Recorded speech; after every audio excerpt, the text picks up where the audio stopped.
wabarakatuh, keluarga Indonesia. Hari ini saya akan menghadirkan pencerahan atau inspirasi kepada keluarga Indonesia yang anaknya pada saat ini sedang lulus sekolah SMK ataupun SLTA.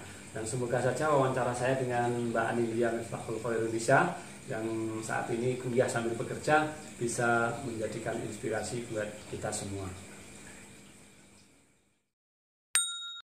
Kita sudah bersama Anindya yang malam hari ini akan kita wawancarai tentang pilihan apakah kita akan bekerja setelah sekolah atau kemudian juga melanjutkan kuliah atau bahkan kuliah sambil bekerja. Silahkan perkenalan Mbak Ani. Halo semuanya, nama saya Anindya Miftahul Khair Indonesia, biasa dipanggil Anin, umur 21 tahun, asal dari Prambanan. Ceritanya gimana kok Mbak Anin saat ini memilih bekerja sambil kuliah? Ceritanya jadi dulu kan pas lulus SMA, teman-teman pada daftar kuliah kan di universitas swasta maupun negeri. Tapi saya sendiri tuh udah daftar tapi nggak keterima.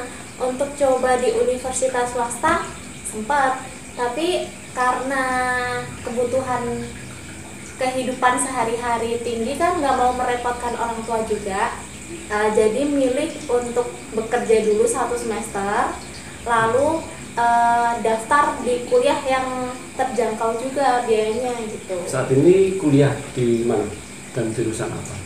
Kuliah di Universitas Terbuka, jurusannya manajemen.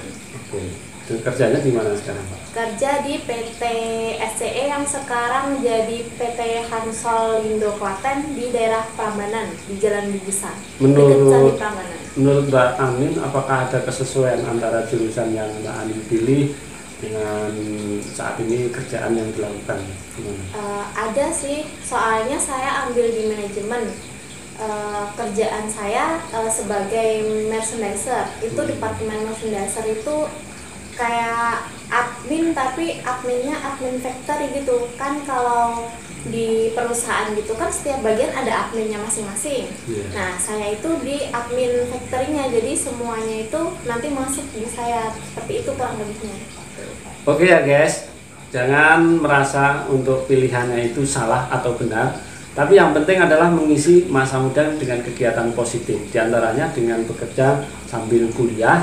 Kemudian jadwal kuliahnya bagaimana? Apakah berbenturan dengan pekerjaan atau sesuai dengan pekerjaannya?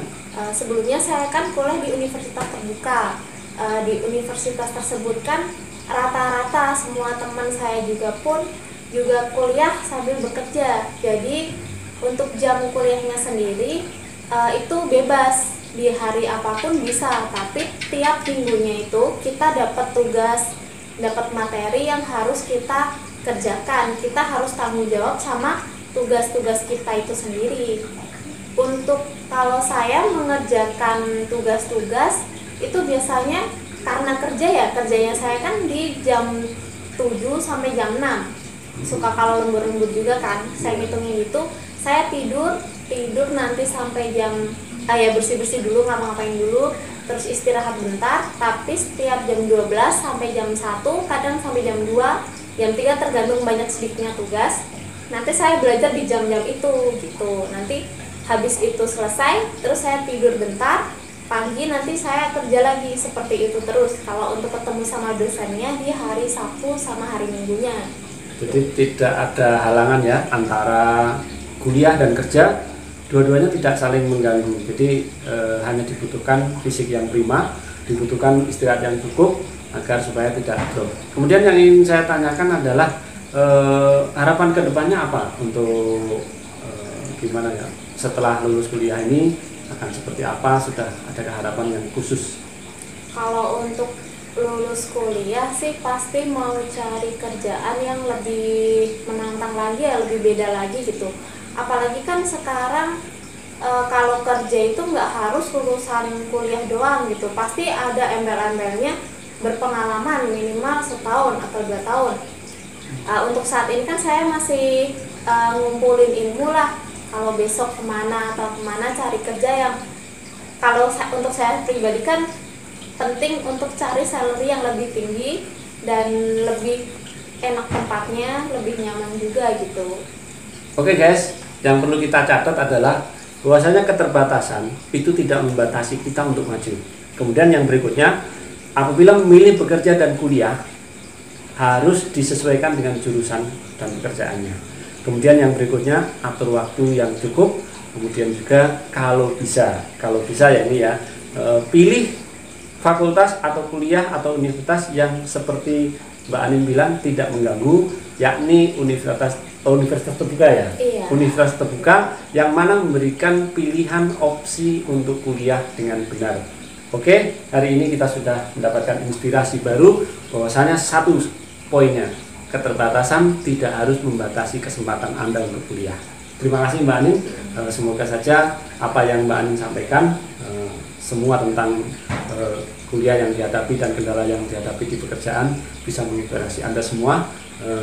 Kita rasa cukup sekian, nanti di part kedua kita akan berjumpa lagi dengan mahasiswa lain yang tentu saja beda pekerjaan dan beda universitas. Terima kasih sekali Mbak Anin, mohon disampaikan ringkasannya untuk mereka, pesan-pesannya Mbak Anin untuk audiens semua. Untuk teman-teman semua, walaupun seperti saya kasusnya ya nggak keterima di universitas yang negeri atau keterbatasan biaya, kita bisa nyari duit dulu biar nggak ngerepotkan orang tua juga. Nanti terus cari universitas yang kiranya kita itu mampu secara finansial, juga mampu secara kita berpikir, fisik kita juga, agar semuanya itu berkesinambungan, nggak mengganggu gitu. Jadi kita menjalaninya enak, ikhlas, juga kita enjoy gitu jalaninnya. Jadi untuk teman-teman semua jangan menyerah karena gagal di satu titik seperti itu. Betul. Mungkin itu pencerahan kita kesempatan kali ini. Sampai jumpa pada bagian berikutnya. Muda yang berencana.